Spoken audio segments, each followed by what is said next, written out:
Sinong gusto? Simulan na natin to para makapag-ano na tayo. Usual. Siguro si Mami Joy, you wanna ask the first question? Go ahead. Okay, go ahead. Hi, I'm Mami Jojo ang tanong ko po ay, hello. Yan, no?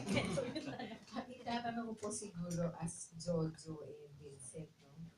Yung characters. Um, how different is your character here compared to your previous movies na nagawa nila po?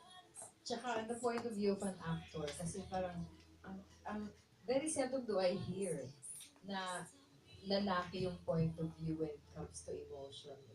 Kukwento ng tungkol sa pag-ibig, sa mga hugot, sa mga closure. Paano kayo mag-share ng inyong point of view dun sa tanong na binabalikan ng ex at mga walang closure? So the first question is how different yung sa previous. Ang layo-layo ng first role. Ano, movie ni Sir Chief. The all time. Pero lawyer. Go ahead. Sige nga, Sir Chief. Sagutin mo yung okay. How different? This is a very different role for me because this is something more controversial in a way. Um, Ibang-iba yung role ko dito kasi iba-ibang yung pagkatao ko dito compared sa roles that I've done before. Um, Siguro if for yung question ng closure, I think you really need to find out kung kayo ba at and that person, you really need to give it a chance para malaman mo kung kayo ba dapat.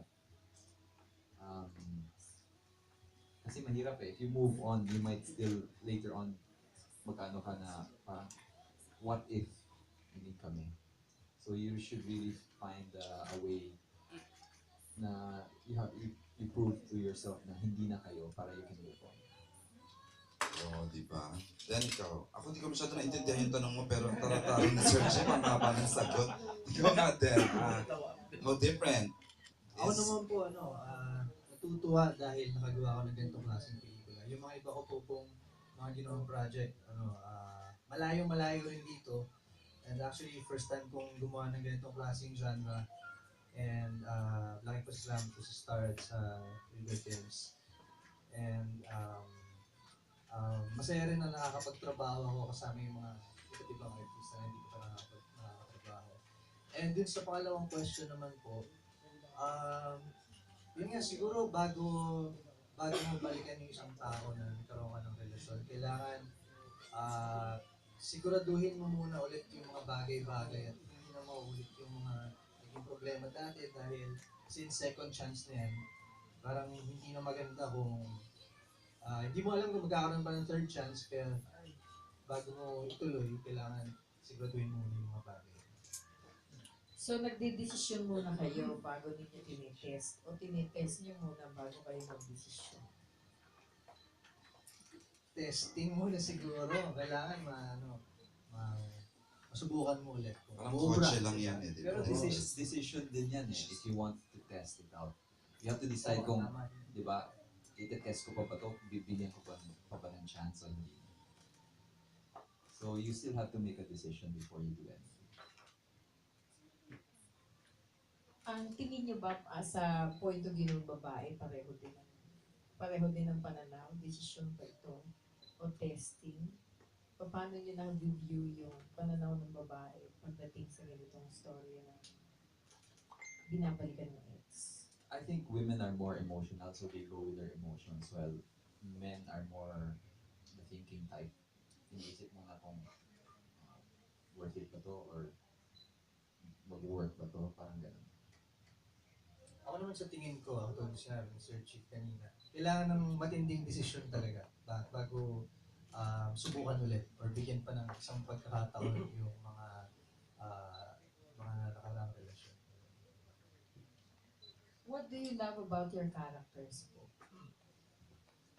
Sa pagiging Jojo, ano yung medyo natuwa sa character mo, enjoy mo, ginawa niya na you portray? Siguro po yung pagiging carefree niya nung umpisa and kung papaano nag-mature yung sarili niya at saka yung pananaw niya sa mga relasyon habang tumatanda siya. Ibig sabihin, makikita niyo yung na totoong tao siya, masarap gumanap ng isang character na maraming makaka-relate dahil totoong tao yung pinapakita mo sa screen. Si Vincent naman dito is an ambitious person. Mabait naman siya. So, sobrang bait at tinulungan niya si Elise.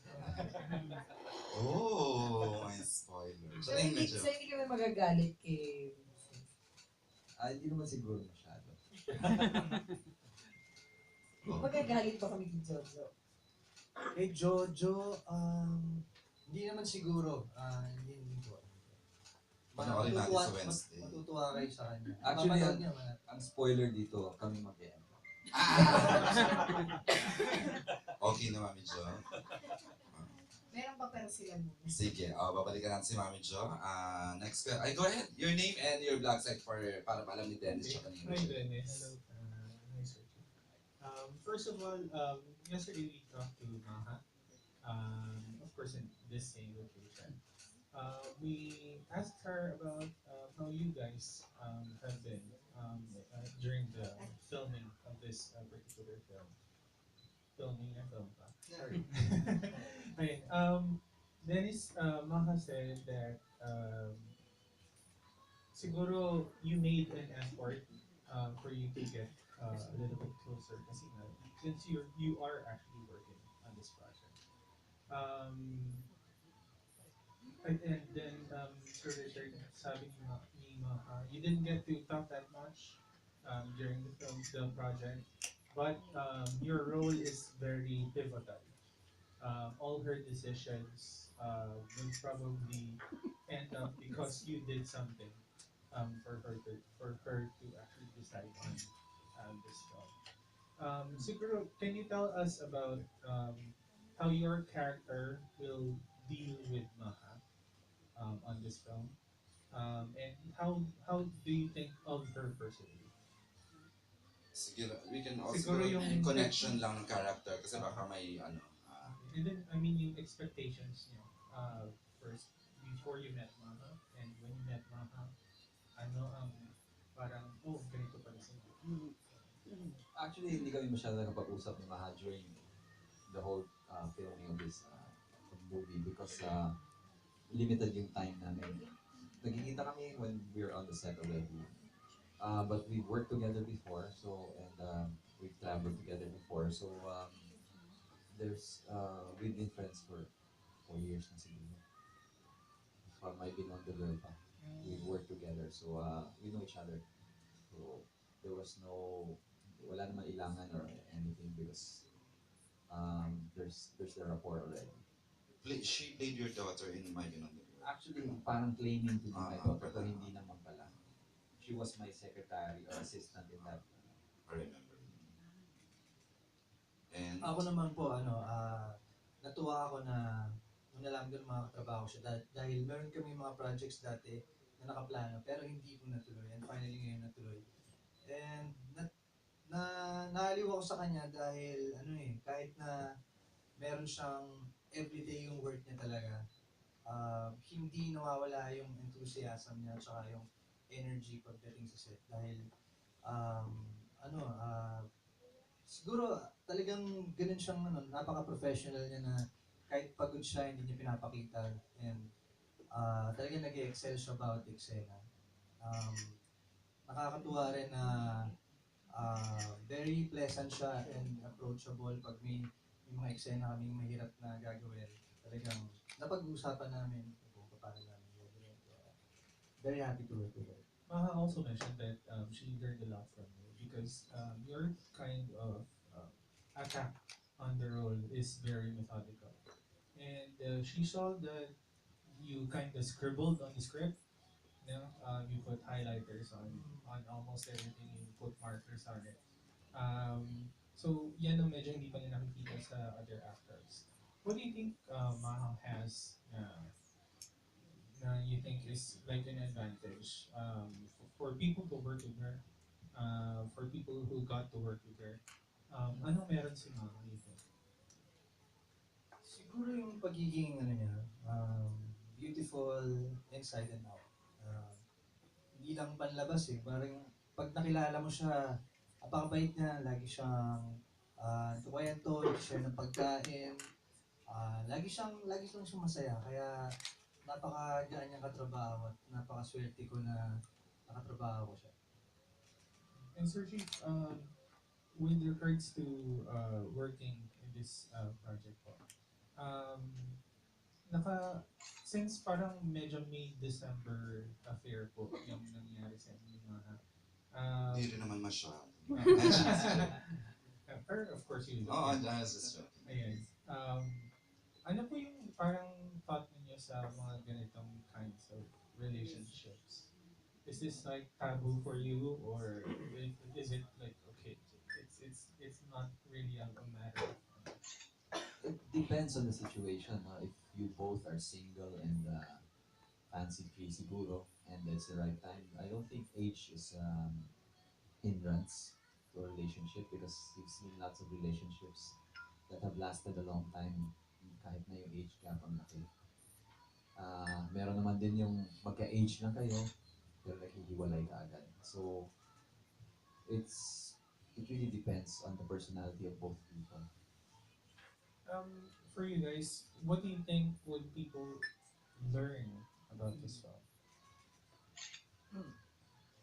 Siguro na laging may pag-asa. Halimbawa, kung hindi man kayo nagkatuluyan dun sa mga early years ninyo, laging may posibilidad, lalo na kung totoo kayong nagmamahalan and tunay yung pag-ibig niyo para sa isa't isa.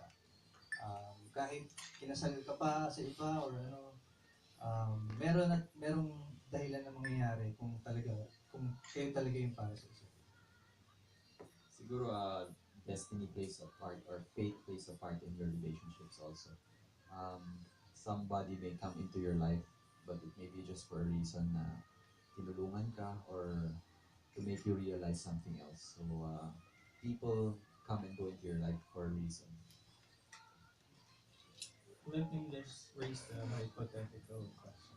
If somebody, shows up and has everything you wanted for a person, would you want to ditch your current relationships? I mean, if she has everything.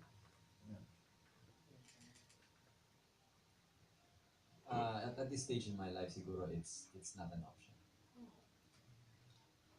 No questions asked, period, di ba? Okay, then, He's not gonna elaborate because si Dennis. Again, ano pa rin yan, matinding desisyon pa rin yan. Pero, depende siguro kung gaano katindi rin yung dating sa ng bagong tao na yun and kung gaano ka-importante yung present mo sa'yo. So, depende. Hypothetical lang, pero na-unfairan ako dun sa question. Hypothetical diba? lang, pero Kawawa naman eh. kawawa, parang Hindi malaki, di ba? Okay, yung hypothetical naman eh. Okay, ano to, tuloy-tuloy na, isasunod-sunod na ganyan. Kuya, so who would like to ask the next question? Ayan, see, your name again, for Dennis and your blog site. Hi, good afternoon, Sir Chief and Dennis. I'm Stanley from Reserve.com. Isa lang yung question ko for Dennis. Kasi ang Mahayo yesterday was all praises to you. Correct. Enigmatic ka daw, respected person, tapos basta dami adjectives, di ba? Medyo So, I'd like to know what makes Dennis Trillo, or what makes you you? Wow. Marami ba? Siguro dahil hindi ako yung typical na showbiz na personality. Medyo meron akong reservation. And siguro naaliw lang siya na tuwing shooting, nakikilala niya ako paunti-unti. Hindi yung isang araw dahil sobrang daldal ko, kilala niya na ako kagad. So, ganun siguro. Thank you. Ayan, actually then may kwento siya. Ang gusto lang niya before was a photo taken with you, di ba? Sabi niya happy na siya, hindi natuloy yung picture, magka-picture with you. Tapos until 2 years ago nga this was offered na hindi lang pala picture magkakasama kayo, kundi like a motion picture, like yun ang kinikwento niya. And of course, kay Papa Sir Chief, sabi niya ganyan, sobra niya na-appreciate that kahit special participation yung portray, yung dito, yung participation mo, talagang tinanggap mo raw to. Kaya sobrang mahawas all praises for you both. Ayun lang. Okay, next question.